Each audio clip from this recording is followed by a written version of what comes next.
The robots are coming. Marketing is about to get weird. And it's going to be an amazing adventure. Now, I don't mean robots like zombie lasers and destroy the Earth and take over the planet. I do not mean that HAL 9000 will kill the crew to save the mission. I do not believe that Sonny from iRobot will kill his inventor to prove that robots are wrong. And I don't think that the robot played by Robin Williams in Bicentennial Man will actually be given citizenship. That is science fiction.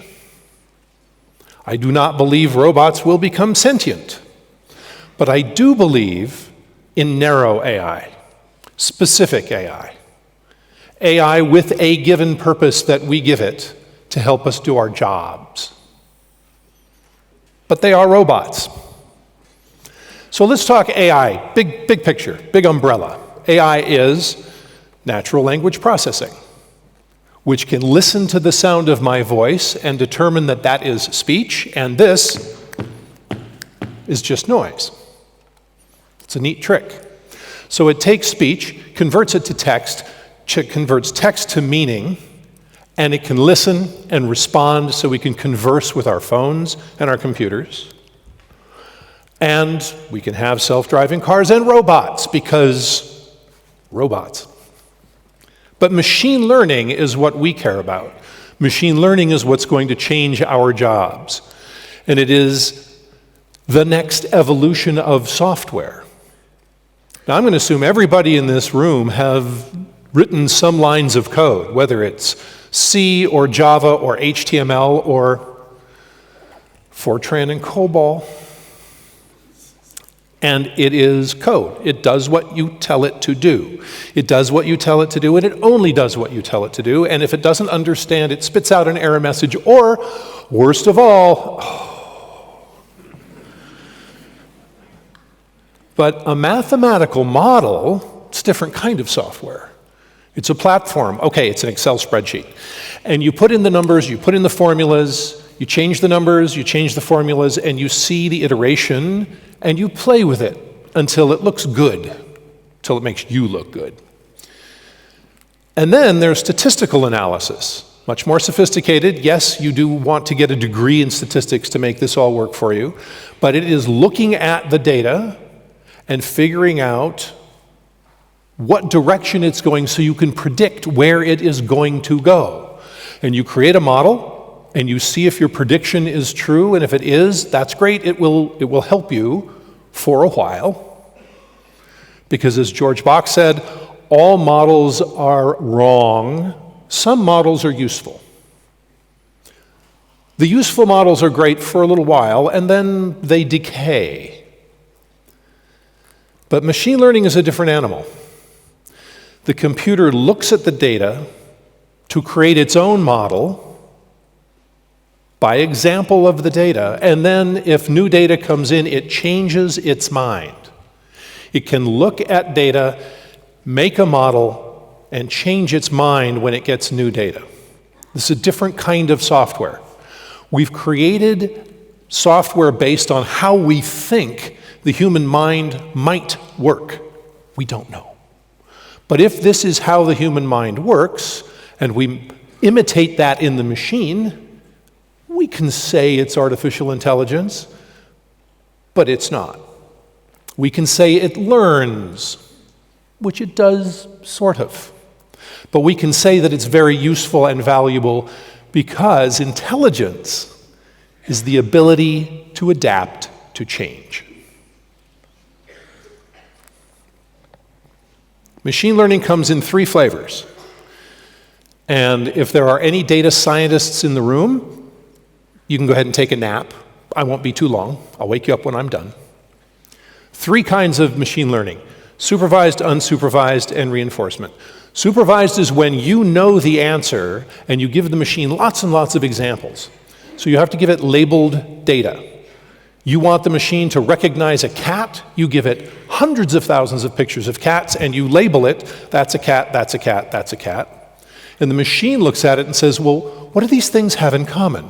They have these pointy things at the top of their head. They have these almond-shaped eyes that are all sort of looking off in one direction. And then, what is that? I don't know.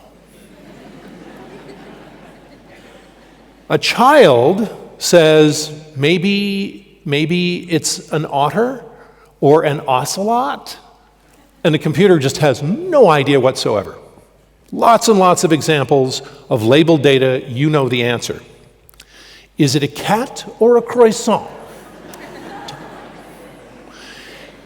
Is it a chihuahua or a muffin? I don't know. Turns out to be a tough problem to solve. So if you know the answer and you give it lots and lots of examples, it can figure out that this is a cat, that's a dog, this is a truck, if you're lucky. Unsupervised. You don't know the answer. You ask the machine to find a correlation. Here's my data. Find something in here that's interesting. And the machine looks at all of your data and says, oh, ice cream sales. When ice cream sales go up, drowning goes up. And the first reaction is, oh no, ice cream is killing people. It's like, no, there is something else going on there. Shoes cause headaches. I know this from experience because every time I wake up in the morning wearing my shoes, horrible headache. There may be a different cause. This is correlation, not causation. Then there's reinforcement learning. There is no absolute correct answer. There's a behavior you'd like to reward. You would like to reward the machine for sending out an email that got more opens. You'd like to reward the machine for putting an ad that got more clicks. You want to reward the machine for putting together content that gets more search response. So you give it a numerical treat to say, oh, do more like that and less like that.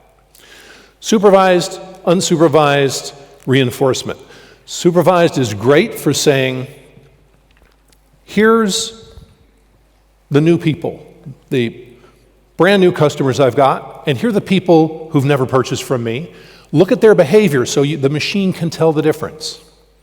Here are my high customer lifetime value customers, and here are the people who call tech support, return products, are a royal pain. We just want to give them to the competition. Computer can help you find that. Unsupervised, here are my best customers. Go out in the world and find other people like them. Unsupervised is find me something that is unusual, an anomaly. In reinforcement, oh, here's what I want you to accomplish. I want you to build me a website that will get more attention. I want you to figure out an ad format that will get more clicks. I want you to help me put together a web page that has more response and more interaction. It uses examples from the data to build its own mathematical model, to make predictions, and then it changes its mind. So what does that mean for us? It means we get new tools to use. Imagine market research where I can look at all of the content that comes in, the emails that come in, the forms that are filled out, all the feedback I get from my customers, and read thousands of them in a heartbeat. Or I can listen to a phone call in real time, translate it to text, text to meaning, and provide feedback to the customer service rep about how to respond to the human on the other end. This is the ability to actively measure what's happening in the world, like social media, where this company is looking for your logo and tell you where your logo shows up, in what kinds of photographs, with which other logos, and what is the sentiment of the people. These are all happy people. It's because it's called stock photography. What if you take all of the marketing literature that you've created, all of the reports that you've read, all of the academic papers that have been written about marketing, and feed them to the machine? And it's not just reading them and indexing them. It's not doing a Google search.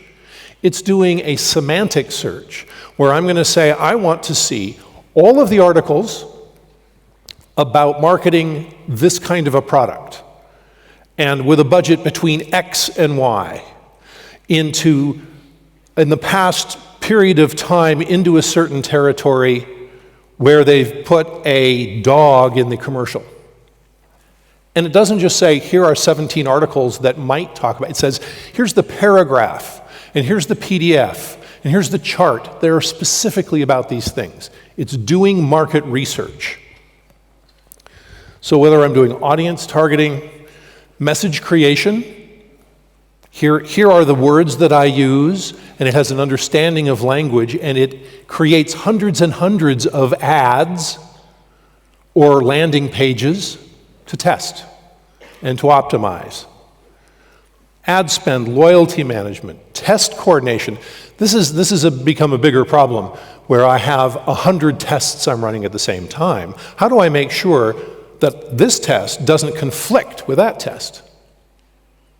I can use the system to watch to see what kinds of conflicts happen and warn me before I actually push that button. The machine is really good at correlation. It is not good at analysis. It's not good at what we're good at, but it's really good at what bores us to tears, which is counting things and categorizing things and putting them in order and putting them in buckets and finding the one outlier. It's great at that, so it can help us do our job. If you're using one of these tools, you are already using machine learning. So Adobe has Sensei not just in Adobe Analytics, but also in Photoshop. IBM, of course, has Watson. Oracle has theirs. Salesforce has theirs. Shopify, now this is one that, it's a very straightforward machine learning hack with a brilliant user interface. Shopify is a e-commerce platform on its way to having 1 million stores, all of which get very little traffic. They only sell a few things, but there's 1 million of them, which represents a great deal of human behavior across lots of stores with exactly the same architecture underneath. So Shopify Kit says, "Hi, Ellen. We had more than 670 visitors to our store in the last 30 days. Woo! Let's start a retargeting campaign to remind those visitors about our products and bring them back. In order to reach our audience, I recommend a budget of $25 over a 14-day period. Would you like to go ahead with this advertisement? Would you like to see an example? Here's an example of the ad we might run. Would you like to spend $25? Yes, no. Here's the results of our test from yesterday. Would you like to increase? Would you like to double your spend to $50? Yes, no." Brilliant interface. Not a data scientist, not even a marketing person. It's just somebody taking recommendations from the robot. They'll do it for Instagram, for Facebook, on email. They'll integrate with other tools. It's pretty powerful, but it's a real lesson in the fact that it requires a huge amount of data. We are beyond big data at this point. We're in humongous data. For the machine to be able to recognize the difference between a cat and a dog, hundreds of thousands of photographs are necessary for it to learn. So you have to have a lot of data. This is how the robots will change our job. This is operations. And that's interesting. But it's not nearly as interesting as customer communications. This is where things are getting weird. If I ask Alexa to send me 20 AA batteries, I'm going to get Amazon branded batteries, unless your brand is top of mind. If I ask Google at home for 20 AA batteries, I'm going to get Duracell. Why? Maybe Google decided that that's the one I'm most likely to buy based on previous purchases. Maybe they cut a deal with Duracell and they get a better margin on the sale. We'll never know. What if I asked one of these devices for a German-made battery? I will get it. What if I ask my Samsung S10? I might not get it. This is going to make life difficult for marketing people. So we're going to have to optimize not just for search, not just for websites and landing pages. We're going to have to optimize for voice, and yes, augmented reality, because that's part of artificial intelligence, isn't it? Because it's computer vision put to work. Help me find a store. Tell me something about the products on the shelf. Have me look at a two-dimensional drawing and pop it into 3 dimensions. Give me recipes for my ketchup bottle. Let me look at your product in my living room. I'll put it on this table, I'll put it over on the mantle, and I'll see where I like it before I hit purchase. Let me take a picture of my face and give me some advice on which glasses I should wear. Or show me the different lipstick colors that might look best on me. Facial recognition, which works great until it doesn't. In Japan, a well-known CEO of a company got a jaywalking ticket because her picture was on the side of a bus. Wasn't supposed to be crossing the street. Works well until it doesn't. I'm going to optimize for the vehicle. Wait, what? Self-driving cars become a platform for marketing. Okay, now we have to do a little out of the box thinking about what does it mean to do marketing in a car? Well, location-based ads, we're accustomed to that, super hyper-local and geofencing, but now it's in the car as it goes down the street and coordinates with the billboards. Entertainment can be branded, maybe a road trip brought to you by Volkswagen. Let's take a cruise. Let's take a drive up the river, and it's narrated by Siemens.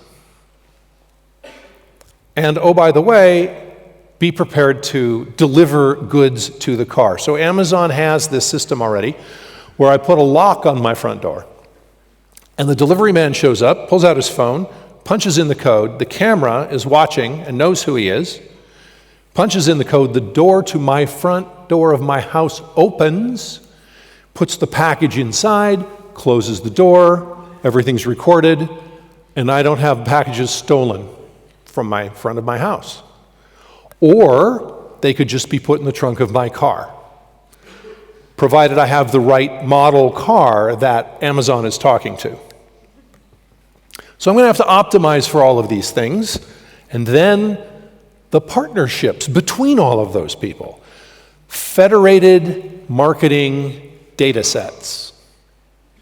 Federated marketing data sets are when we start with an item. Here's a polo shirt that has silver fibers woven directly into the fabric that read real-time biometric data while you work out or lie on the couch. And it talks to this detachable black box that communicates with your phone, and now you know a lot more than just how many steps you took. You know everything that's going on. And what if they partner with a company that has an app for nutrition and keeps track of everything you eat?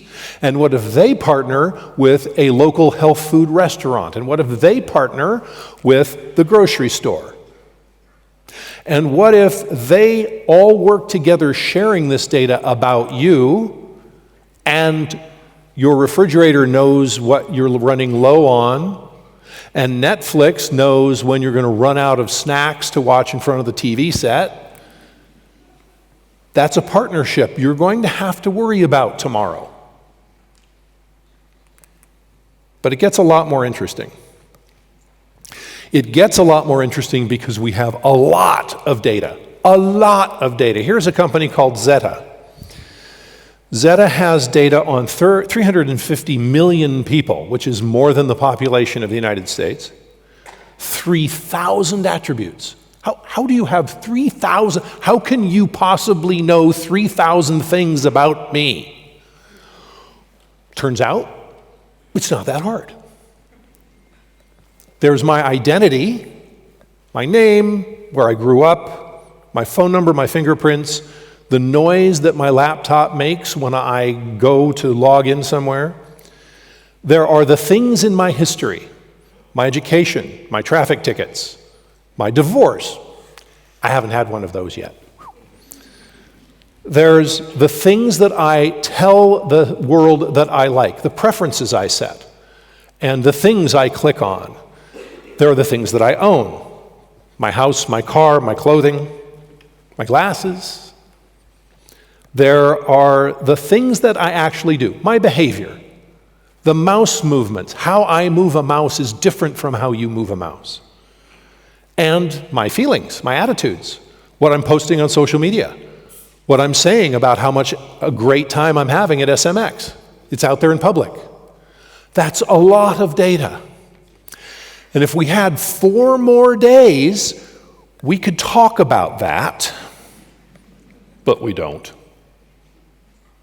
So we're going to optimize for partnerships, we're going to optimize for federated content, federated data, and then get ready to optimize for C2B.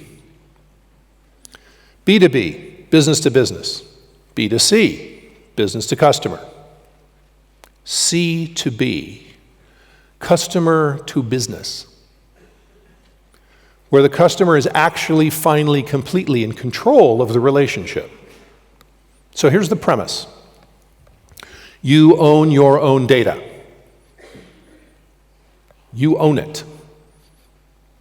If you're not paying for the service, you are the product. They're selling your data to the highest bidder. In this scenario, you own your own data. In 1948, the United Nations put together 30 human rights. That was 1948. They did not see the world as it is today. So this company called Humanity.co says the 30 human rights won't protect us for today or tomorrow, so they proposed number 31. Everyone has the right to legal ownership of their inherent human data as property. Property. I own my data. You can't have it unless I sell it to you, or I give it to you, or I promise it to you.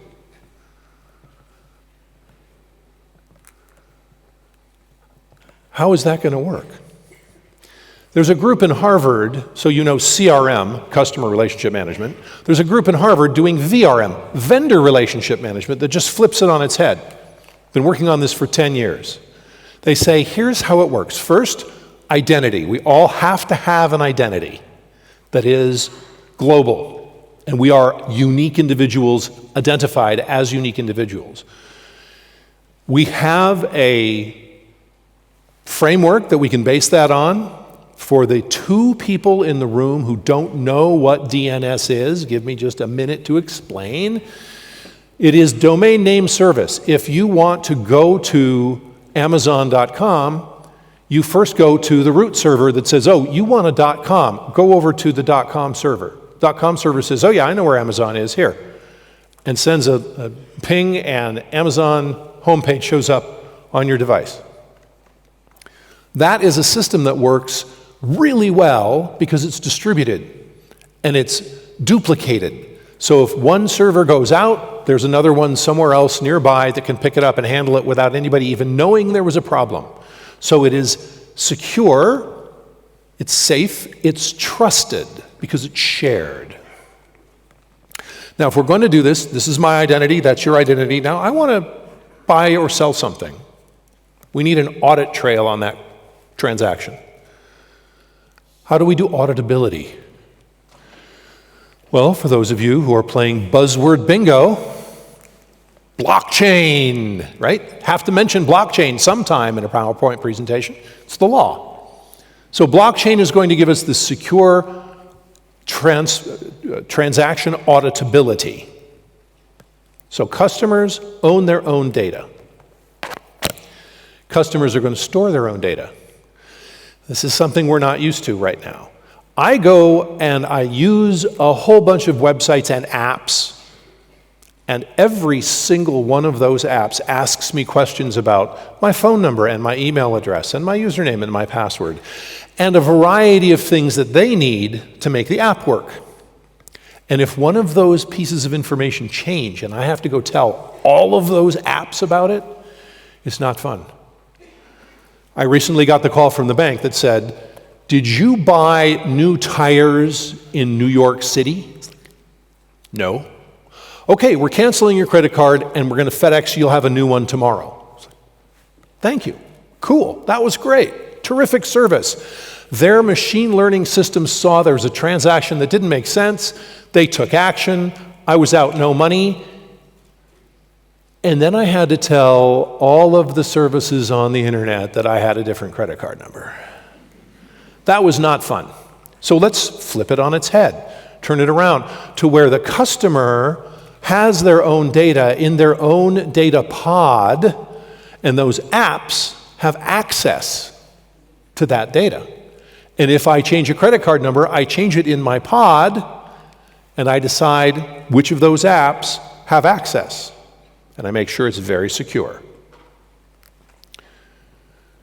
So here is an attempt at this. It is called, the initiative is called Solid. One of the companies that's working on it is InRup. You decide where you're going to store you want to put it in the cloud, you trust Amazon, you trust Microsoft, you trust IBM, great. You want to put it on your own server at home? Fine. You keep it separate from the app, so you change the information here. All the apps are updated, but you can move that pod around anywhere you want. You decide how much access to give to whom. So I want to give my doctor access to all of my medical records, and I want to give my accountant access to all my financial records, but not the other way. If an app updates something, if I go into an app and it says, "Oh, well, don't you want to change this?" And I say, "Yes," suddenly that's updated for all apps. It's my data, I own it, I control it, and it's always in sync. So how would this be trustworthy? It's my data, I have the lock and key, but who is behind this InRup service? How many people recognize this guy? Yeah, me too. He invented the World Wide Web. So he was on stage with Vint Cerf. Vint Cerf invented the internet, and they gave them t-shirts. And Vint Cerf's t-shirt said, "I did not invent the World Wide Web." And Tim Berners-Lee said, "I did not invent the internet." It was adorable.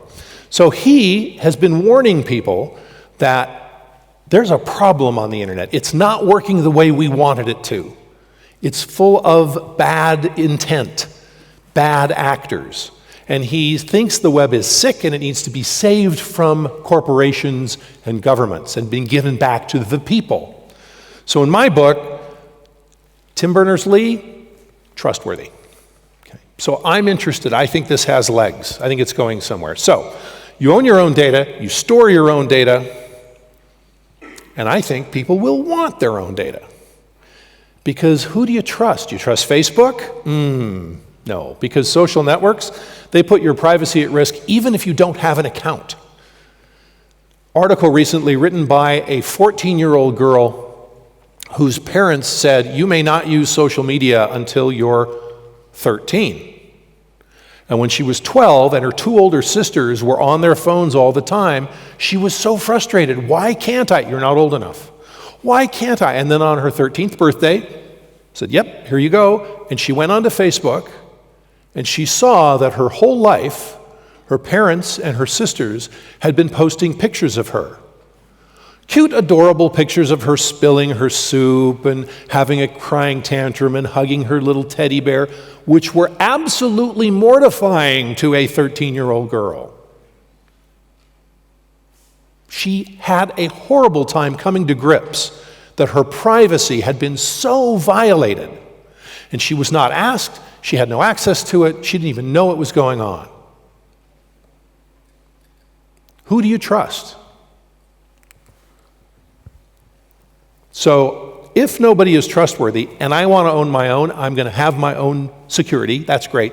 But you know the biggest reason that people are going to want this? Convenience. Because we're lazy. I will pay 15 times more for a cup of coffee that somebody hands to me than brewing it myself. I can make a cup of coffee at home for 12.5 cents. Or I can go to Starbucks, pick it up, have them mispronounce my name, pick it up, and I will pay 15 times more for convenience. So as a practical application, I'm creating a shopping list for myself, or my computer is keeping track of it for me. And I need to pick up these things. So I'm right there in the middle at my office, and I've got to determine, I'm going to go up and pick up my shirts at the dry cleaner, number one, and then I'm going to go down to number two, which was the hardware store, for batteries, trash bags, and light bulbs. Then I'll go to the bakery and pick up some bread, get my car washed, and then finally end up at the grocery store because it's perishables, and I need to do that last. But then the system pops up and says, wait, Jim, you have a coupon for the car wash, different car wash. So you should change your route. You should go to the car wash second and go the route this way. Now, it will take you 2 minutes more in travel, but you'll save $10. It's like, oh, cool. Convenience. I accept. Convenience is awesome. Convenience is having to do nothing. It just knows me. It knows what I want. Amazon makes recommendations of things I should subscribe to. I should just say, yeah, just send it to me. I don't even want to think about it, just send it to me. Now, their algorithm isn't working really well yet. They want to send me 3 pair of socks every month. It's like, I have a washing machine. I do know how to wash my socks. They want to send me 3 different kinds of trash bags every 3 or 6 months. No. They want me to buy a box of 500 Q-tips every 6 months. Well, let's see, it's me and my wife, and we use this many a day, and this is like, it's actually kind of correct.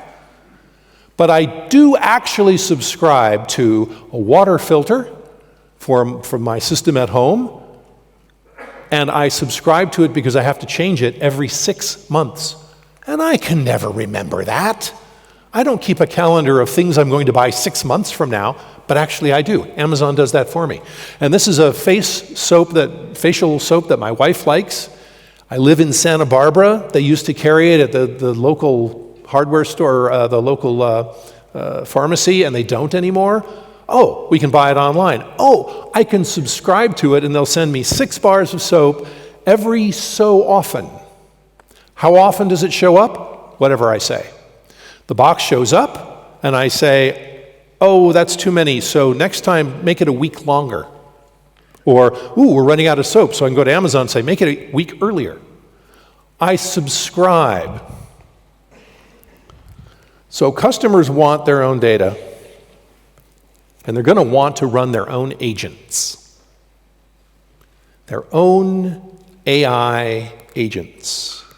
This is my personal bot that knows everything about me because it's not GAFTA, it's not Google, Apple, Facebook, Twitter, Amazon. It's mine. It's for my benefit. It's not for their profit. It knows everything, and through it, I'm going to grant people access to certain amounts of my data, and it will be proactive on my behalf. It is working for me, and it will be the ultimate convenience. And I'm going to name mine Jeeves, after the Woodhouse books. Now imagine, if you will, that I'm driving down the street, and the airbag light goes on the dashboard. It's like, what is that about? And Jeeves, who is always with me, says, "Pardon me, sir." "Yes, Jeeves?" "The airbag light is now lit." "Yeah, I know, I saw that. What's the scoop? What's that all about?" "Of the 63 things that could be wrong, the most common is a misconnection in the wiring harness. It will cost $150 for a diagnostician to determine if that's the case. Finding the unplugged wire and securing the connection will run about $3,500 at the dealer." No. "Yes, it's expensive. They must remove the seats, uncover all the wiring to find and fix the fault, and then reassemble the car. Your air conditioning system is also down to 72% efficiency. Yeah, but I can just recharge that, right? Yes, but you've done that twice already in the past 3 months and its failure rate is increasing. So, okay, we've got the airbag, we've got the air conditioning. So what else is wrong? What will it take to bring this car back up to snuff? $3,500 for the airbag wiring. Nearly $300 to get the air conditioning tested and recharged, and another $500 for new tires will get this car up to snuff for another month. But your failure rate is increasing. Yeah, you said that already. So, what do you suggest? I suggest that 175,000 miles over 15 years is a decent return on your investment. The time has come to consider a replacement. I've heard you talking with Colleen about wanting to simply replace this vehicle with the latest model. I have found 3 auto dealers in town who have the model you want. I've negotiated with all 3 and, while the silver one is $52 more, it is available and can be delivered this afternoon. The dark grey one will take an extra week, but you'll be at the Marketing Analytics World Conference all next week. Shall I have the silver one delivered today? Wait, Jeeves, I really think I should talk to Colleen about this. I need to know what she thinks. Colleen says, Jeeves, I haven't felt all that safe in that ancient car of his when we drive out to the desert. And with the air conditioning going out, it's time. So you anticipated me wanting to talk to, and you asked her before we... Oh. Okay, so tell me this, Jeeves. Is she going to be okay that I want, the fancy one with all the tech toys and the GPS and the Bluetooth and all this stuff? Colleen says, if he's going to drive his new car for 15 years, he should get the one he wants. Jeeves, ask her if she'll marry me. Sir, you've been married for more than 36 years. Yeah. So Jeeves, remember 2 weeks ago when I wanted to send her flowers and it wasn't her birthday and it wasn't our anniversary? I just wanted to send her flowers. Is this another lesson about romance? Exactly. So what did she say? Colleen says, oh, I'd marry him again any day. Can't wait to see his new car. Well, yeah, me too. When can it be delivered? They'll have it in your driveway at 4:30, after the dental appointment you are about to be late for. Oh, Jeeves, did you just end a sentence with a preposition? Trying to blend in, sir. Yeah, good luck with that. So, can be delivered. Wow, can you do the paperwork for me too? Already done, sir. Of course. Thank you, Jeeves. One is pleased to be of service. Okay, that's a reference to Robin Williams' Bicentennial Man movie, right? Well spotted, sir. Yes.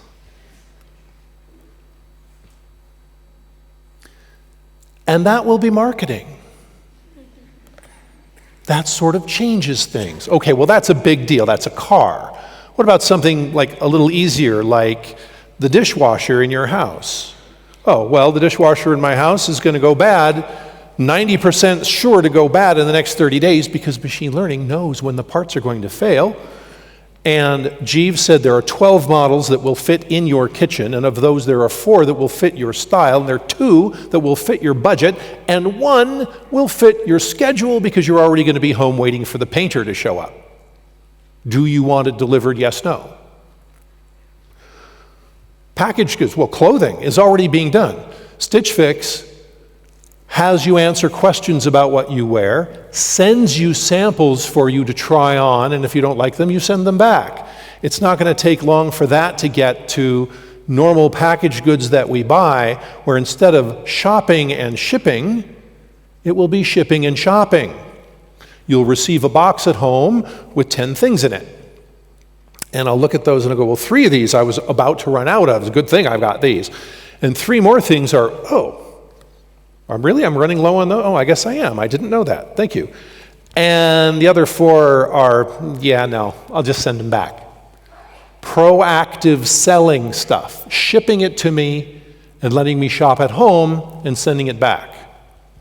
How do you, as a marketing person, sell into that? I want this device. I want Jeeves to work with me. I want Jeeves on my side.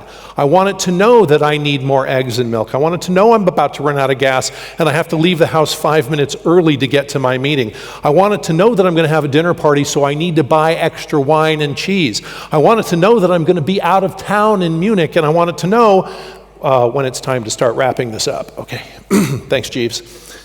So is it robot zombies with lasers? No, it's not. Not to worry. But it is new tools that you're going to have to learn how to use. And because we're going to have this weird flip of customers owning their own data, you're going to have to be even more vociferous about building your brand, about making your brand top of mind. So it's not, Alexa, send me 20 AA batteries. It's send me 20 Duracell batteries. And you will have to build systems that talk to your customers' systems. But you have a secret weapon. It's right here. It weighs 6 pounds, and it's the most complex thing in the universe that we've discovered. You can reason, you have common sense, you have empathy. You can change your mind.